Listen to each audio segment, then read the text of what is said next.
we did a really interesting Q&A with you in the Most Powerful Women issue, and thanks to Beth Coet for doing that. I found your comments about dealing with disruption and the Amazon, particularly the Amazon acquisition of Whole Foods, very interesting.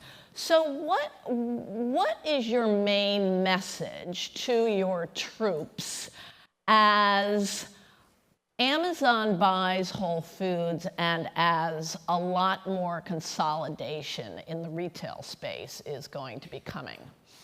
So before we talk about our message to the troops, first of all, I'm just glad to be here. Go ahead. After many years. We've missed you for quite a few years. I'm glad you moved to Washington, D.C. California was a hike. Well, but we may go back there to California. I think we should have two simultaneously. But leaving that aside, I think before we get to the message to the troops, let's just talk about what's happening in the food and beverage space. Okay. I think it's going through profound changes. We're used to going to the store, picking up what we want and coming back, or ordering meals from a restaurant or picking it up. I think the whole industry is getting disrupted in every which way possible. There's a great article in this recent issue of HBR which talks about only 10% of women and families like to cook from scratch. Only 10%. It's come down from, I think, 40%, some astronomical change in the last decade. So people don't want to go to the store, buy stuff, and cook. In fact, there's a number which says your grandmother bought ingredients and cooked, your mother took it out of a can, and you are ordering through the telephone. Okay? Right. So life is changing. Yeah. We talk about those as trends, but for manufacturers, it has a profound implication for our business because retail, which used to be the predominant channel, is no longer the predominant channel or may not be the predominant channel. Retail itself is fragmenting. Food service companies like the Blue Aprons and the Fresh Direct are all becoming major factors. Restaurants themselves are becoming retail because they carry products in the front of the restaurant. And then you've got the big e-commerce companies like Amazon, plus the click and collect models of Walmart or the delivery models of the retail stores disrupting themselves. Yes. And so you're looking at an environment where you just have to dream about something and it's going to show up in your home. Yeah. Because these companies have so much data on you that they can almost anticipate what you're going to order. And so for companies like ours that are impulse-driven, which need for you to see a product or want the product, we have to create impulse in different ways. So we're looking at this range of changes happening in the marketplace and saying, this is probably going to be the most exciting time to be the CEO of a food and beverage company or the most frightening time. And I think the muscle we have to develop is ability to anticipate these changes, redo the company's business model for the new world, in which case you can reset the competitive equation, but marry that with a cost-cutting culture because the legacy model has to become more cost competitive while you build this new model for the new times. And you're building an e-commerce business now for the first time. A big one. And when did that begin, and how big is it at this point, and what are your plans for that? So it's about $1 billion in retail sales right now. We'll end the year at about $1 billion, so it's pretty big. And it's doubled in size in China. It's grown about 80% here in the US. We have about 200 people. And we don't locate them in our offices because we want them to be a tech company, not a traditional So where are they based? They're based in Manhattan, in California. Okay. So away from our main offices. We compensate them differently. Do you? We hire differently. So they have a stake in that e-commerce operation. And the thing with e-commerce is we are not a B2C company. We talk to the consumer, but we sell through a retailer. We cannot compete with our retail partners. So we have to be very careful how we evolve the model. So we are working with all of our retail partners, including the pure play e-commerce companies as well as the .coms of every retailer to figure out how to grow their e-commerce business with appropriate silos in between. So I think, tell me if I'm wrong, I think you avoided the Amazon Whole Foods question a little bit. No, I'm dying to answer it. I avoid nothing. Well, I asked you backstage. I avoid nothing. You know, one of the wonderful things about being women, we do not duck issues. Okay. You know that, okay? So I asked you backstage if you have talked with Jeff Bezos since that deal was announced. No. So if you were meeting with him, what would be your main questions for him and your main message? I'd first tell him take a long vacation, I'll pay for it.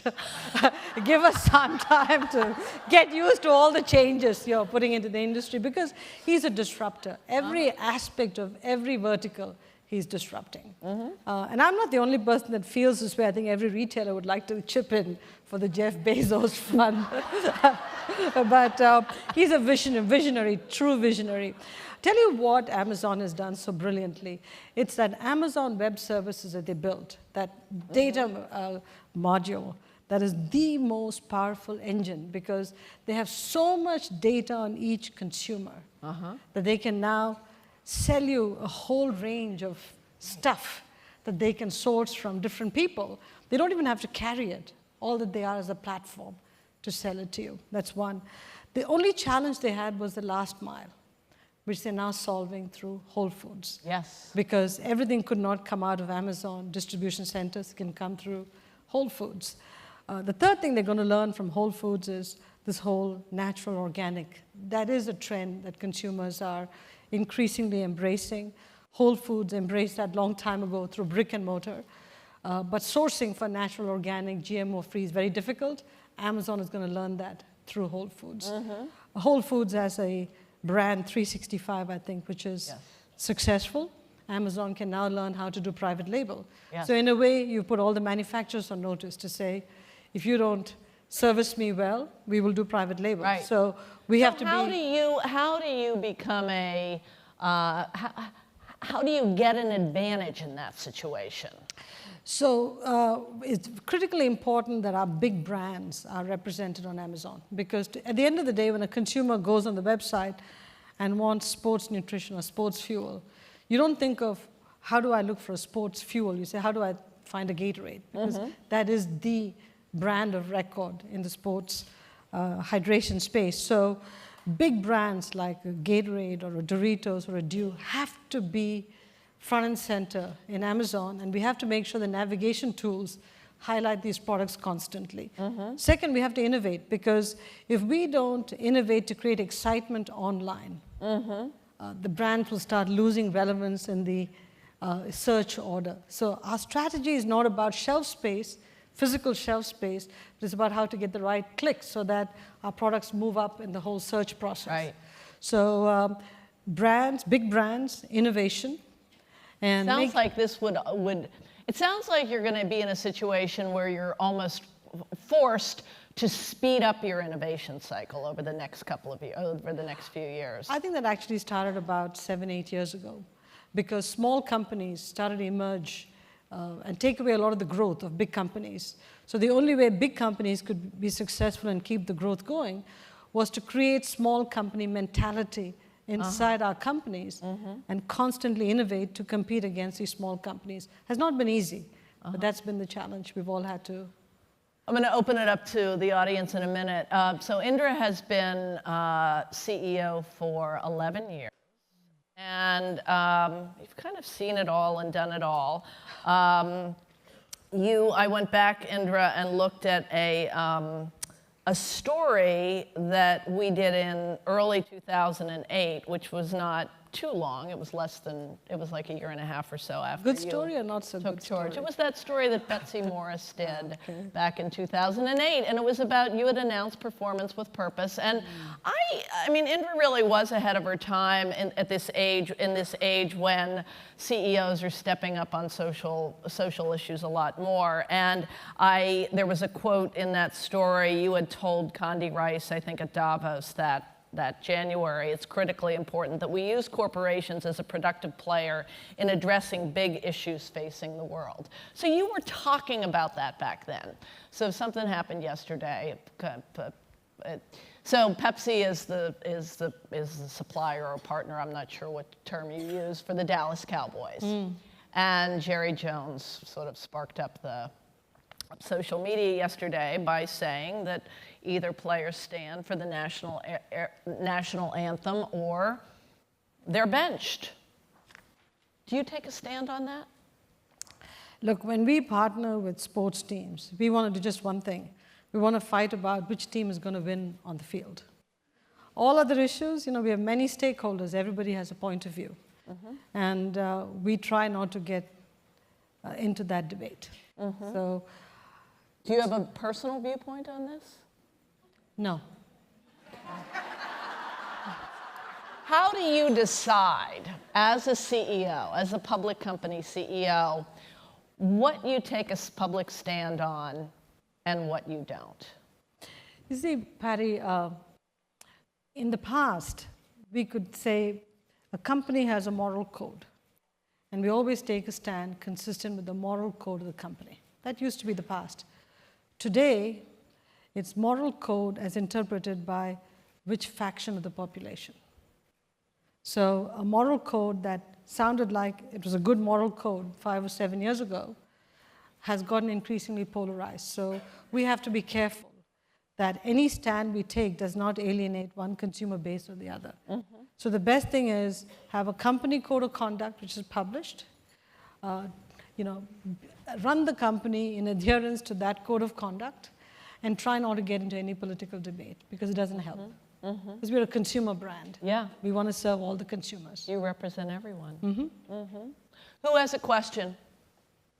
And wait for the mic and please identify yourself. Esther Dyson, over here. Great. Thank you. So I won't ask this as a question, but could you just reflect on all the issues around obesity and diabetes and sugary foods and snacks versus meals and so forth? Do you want me to reflect on it, okay? Let me just say that lifestyle diseases are a major part of society, major challenge of society globally. And it's something that people have to address, no question about it. Whether it's obesity, whether it be smoking-related stuff, whatever, okay? And then the secondary and tertiary impacts of those non-communicable diseases. I think it's critically important that we address the issue holistically because, I'll speak about, my country of origin, India, okay? I look at, very often when I read these obesity reports, I go back and reflect on my own diet that I grew up with. The amount of fat, salt, sugar in my diet is unbelievable in terms of my core diet. And so I think rather than addressing how diets have contributed to lifestyles, if we start just picking on one category at the end, we're never going to address the core issue. So I think that this whole non-communicable disease issue has to be addressed in terms of how should diets change? And diets need to change, not because they need to change, because we grew up in centuries with that diet. Lifestyles have changed. Lifestyles have changed because we've gone from an active lifestyle to a sedentary lifestyle. What do we need to eat for a sedentary lifestyle? What do we need to do in terms of the new products that are coming in, whether it's Western habits permeating the rest of the world or not? What kind of products should be part of the diet or not part of the diet, and how much of it? When you drink a Pepsi, one Pepsi every 2 weeks, and then you start to malign that product, it makes no sense, all right? Because if you look at many of those countries, that's the per capita consumption and what it translates to. So I think it's very, very important that all of the people who think of these NCDs, whether it's the WHO or the World Economic Forum or the World Obesity Foundation, whoever, I think we should convene all the players to talk about how are we going to address it as a society, as governments, as medical practitioners. We should get rid of all of the noise around it, get to the facts, get to the science, and actually address it. And then impose sensible regulation on anything you want to do, sensible regulation, so that you don't do something to generate short-term revenue, but you do something to fundamentally alter trends in the society. That's my honest belief, and that's what performance with purpose is all about. When we talk about human sustainability as a part of the performance with purpose pillar, it's exactly to focus on this issue. Okay? Another question right here. Hi, I'm Maxine Clark. I remember when you were here several years ago and you talked about the impact of water for yourself when you were growing up and how important it was, and what you had done as a leader in Pepsi to make sure that we're taking care of our water. Now, as government is loosening a lot of rules about the energy and the environment and corporations and what they should or shouldn't do, is it so embedded, are the good things to do, the right things to do, so embedded in your moral culture of your company that they'll continue regardless of whether it's a government requirement to do so? So I tell you, Maxine, one of the things we've done as a company is not only have we recommitted to our goals, we're one of these few companies that lays out the goal, lays out the actual metric, and lays out a date by which we will get to that metric, which is unusual because people usually talk about goals. They're not specific, and they never give you a date by which they'll get to it. We've done all three. And we've also done something else in the company. We've actually tied people's compensation to those goals. And we've put the appropriate capital expenditure and funding to make sure we do those things in the plant or the communities to get to those goals.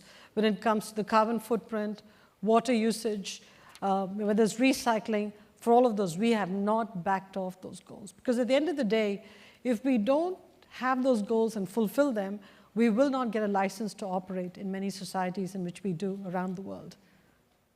Okay. Before we go to the next question, I want to say something. You know, Patty, you said you've known me for 20 years. Almost, I don't think probably. anybody has given you the credit because you started this MPW issue. You started this whole most powerful movement, most powerful woman movement. And I think we all owe Patty a big round of applause for what she's done for us. So, thank you, Patty. Thank you. Really, That's thank so you. nice of you. Yeah.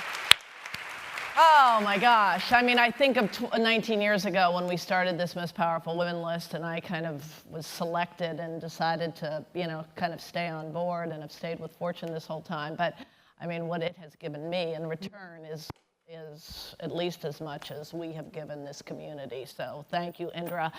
The next person to come out, before I introduce her, but is Arianna Huffington. I know. Awesome, Arianna Huffington. And she has very kind of strict rules and opinions, strong opinions about something you don't do very well. Sleep.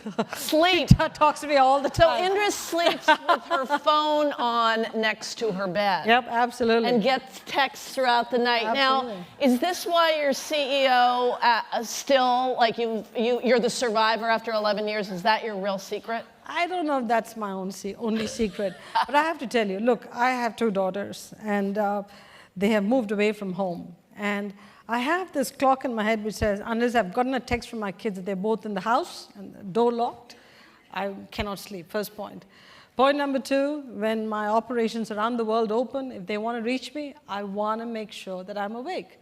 So I have this inner urge to make sure that I'm always available for my kids and my employees. How many times a night do you wake up? But I'm not the benchmark, so don't use me as a benchmark, please.